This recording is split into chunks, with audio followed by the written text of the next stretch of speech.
বাংলাদেশ জাতীয় ক্রিকেট দলের সাম্প্রতিক ফিটনেস ক্যাম্পে ন্যাশনাল স্টেডিয়ামে অনুষ্ঠিত ১৬০০ মিটার দৌড়ে পরীক্ষায় তানজিম হাসান সাকিব দেখালেন তার শারীরিক প্রস্তুতির মান। নিয়ম অনুযায়ী প্রতিটি ক্রিকেটারের এই দূরত্ব অতিক্রম করার সময়সীমা ছিল ৬ মিনিট ৪০ সেকেন্ডে।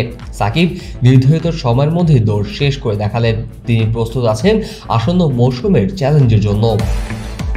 দলের কোচিং স্টাফের পক্ষ থেকে জানানো হয়েছে সাকিবের দৌড় ছিল স্থির এবং পরিকল্পিত। শুরু থেকেই তিনি নিজের গতি ধরে রেখেছিলেন এবং শেষ ল্যাপে গতি বাড়িয়ে সময় মতো ফিনিশ লাইনে পৌঁছান তিনি। এ ধরনের কৌশলিক দৌড়কে প্রমাণ করে তিনি শারীরিকভাবেও নয় মানসিকভাবেও প্রস্তুত রয়েছেন।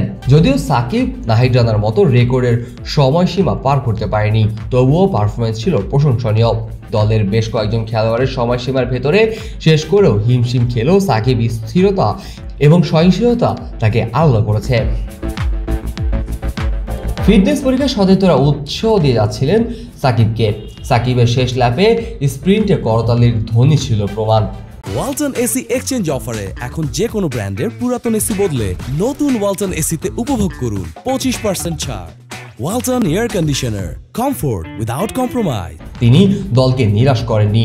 কোচদের মতে সাকিবের বর্তমান ফিটনেস লেভেল তার বোলিংয়ের ধার বাড়াতে সাহায্য করবে।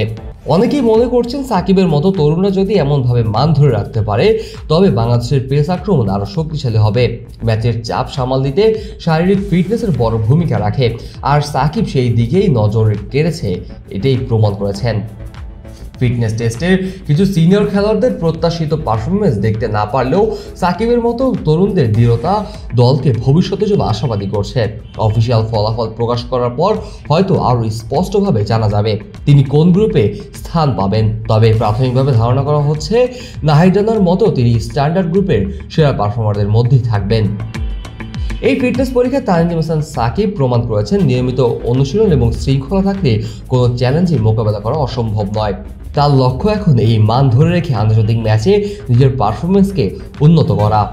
এখন দেখার বিষয় সামনের সিরিজগুলোতে সাকিব কীরকম ফলাফল করেন। Kazi Mohammad Arafat, on field.